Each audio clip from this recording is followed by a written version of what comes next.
The sound of 11 rifles firing simultaneously, a single volley, then silence. January 31st, 1945. A small French village called Sainte-Marie-aux-Mines. Snow covers the ground. The sky is grey. In a courtyard surrounded by stone walls, a man in an American uniform slumps against a wooden post. His hands are tied behind his back. A black hood covers his face. 11 soldiers stand 20 feet away, their rifles still smoking. The man's name is Eddie Slovic. He is 24 years old, and in exactly 15 minutes, a doctor will pronounce him dead. He is the only American soldier executed for cowardice since the Civil War. To understand how Eddie Slovic ended up against that post, you have to go back 3 months. Back to October 1944. Back to the mud and blood of the Hurtgen Forest, where the American army was learning just how hard it would be to break into Germany. The 28th Infantry Division had been mauled. In 3 weeks, they had lost 6,000 men. The survivors were hollow-eyed, trembling, finished.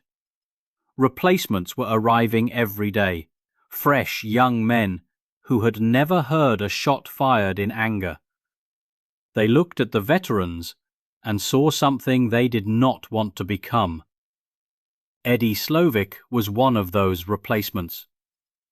He arrived in France in August 1944, a former car thief from Detroit with a prison record and a wife waiting back home.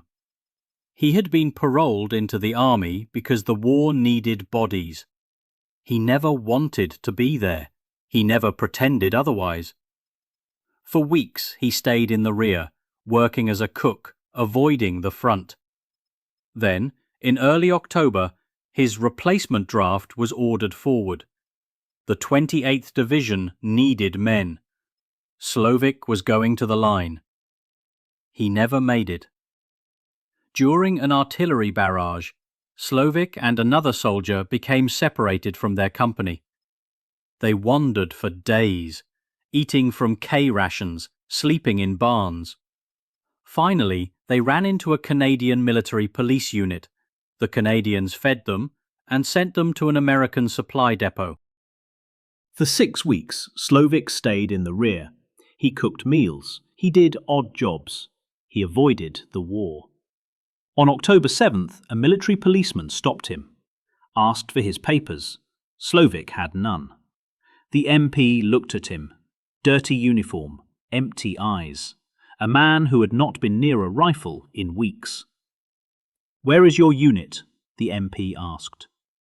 "I don't know," Slovic said.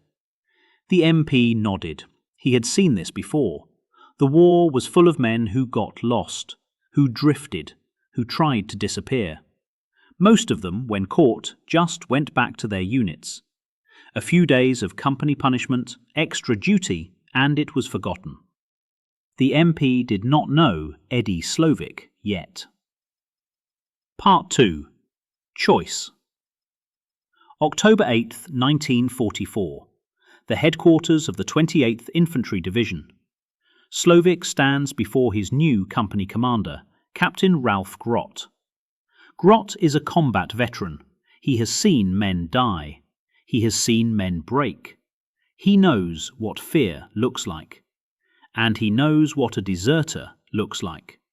Slovic looks like a deserter. "Where have you been?" Grott asks.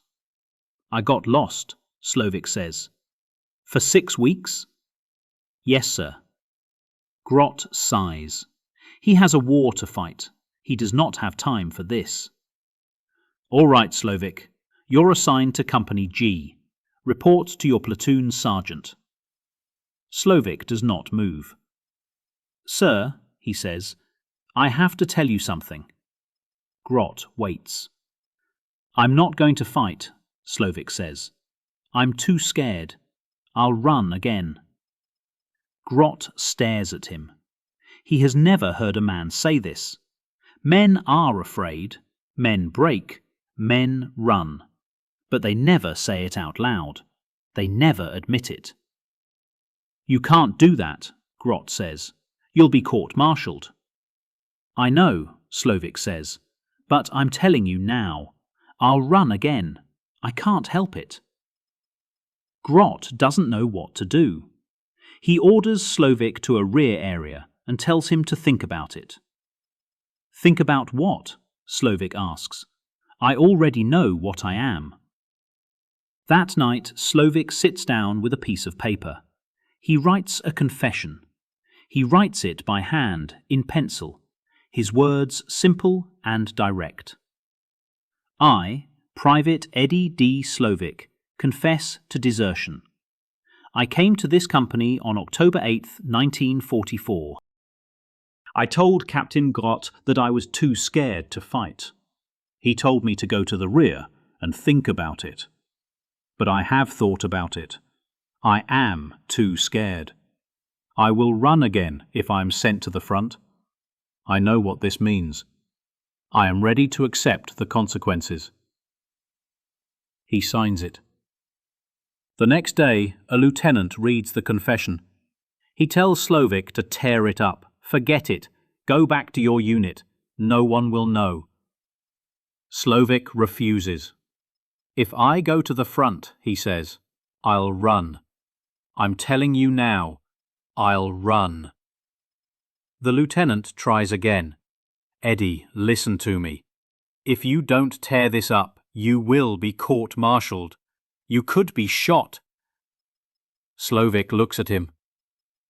I know, he says, but I'm not going to fight. The confession goes up the chain of command. It reaches the division commander, Major General Norman Cotter. Cotter is a legend, one of the first generals on Omaha Beach, a man who walked through machine gun fire like it was rain. He reads Slovik's confession and shakes his head. What am I supposed to do with this? He asks. His staff has no answer. The court-martial is held on November 11th, 1944. It lasts 2 hours. Slovik does not fight the charges. He does not ask for mercy. He simply stands there and listens.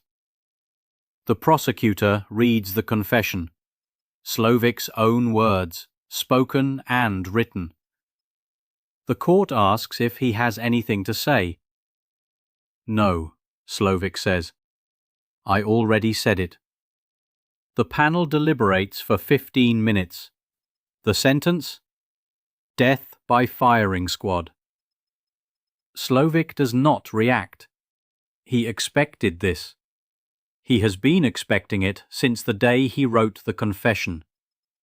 After the trial, his defense attorney tells him not to worry.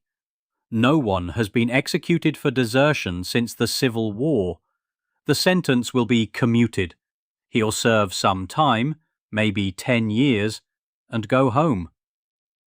Slovik nods. He wants to believe it. But in his cell that night, he writes another letter, this one to his wife. Antoinette, I want you to know that I love you. I made a choice. I knew what would happen. But I couldn't pretend anymore. I couldn't be something I'm not. They will probably tell you I was a coward. Maybe I was. But I was honest. I told them the truth. That has to count for something. Part 3.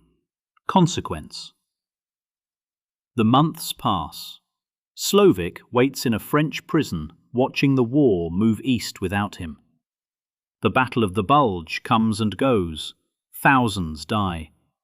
The Allies push toward Germany, and still no decision on his sentence.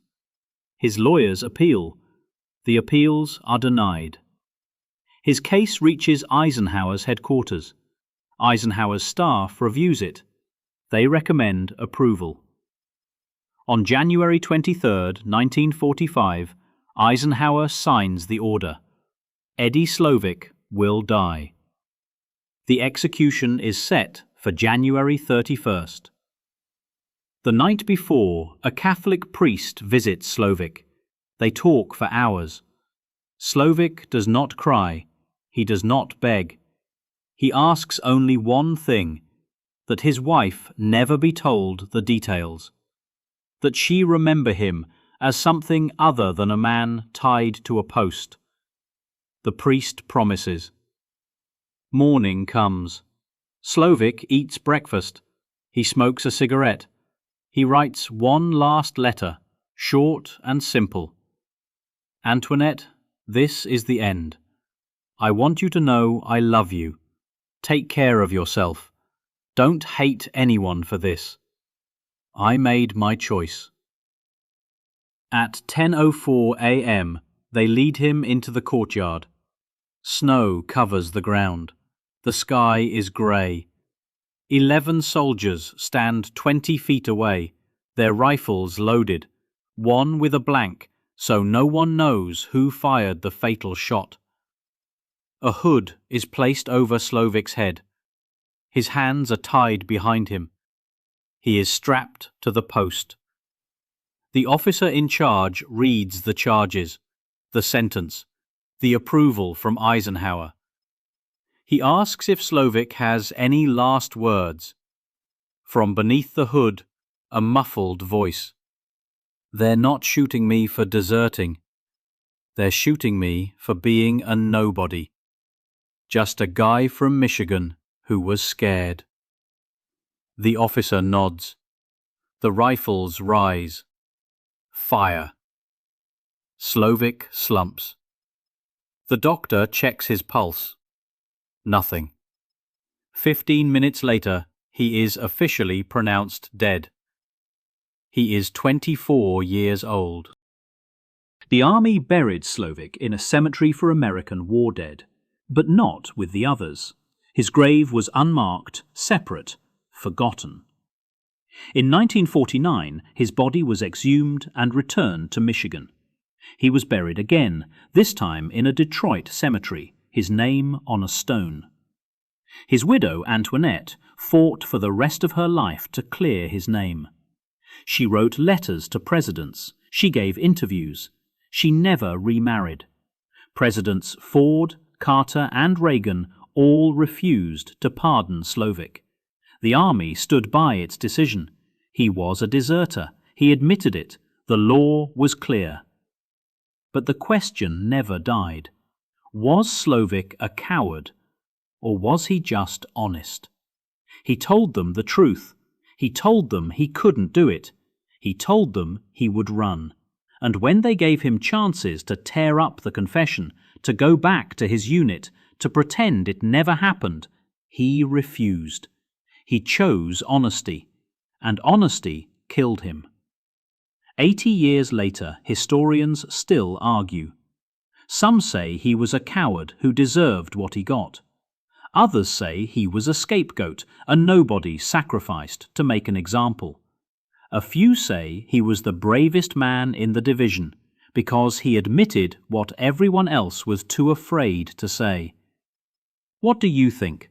What would you have done standing in that muddy field in Belgium, knowing you were too scared to fight?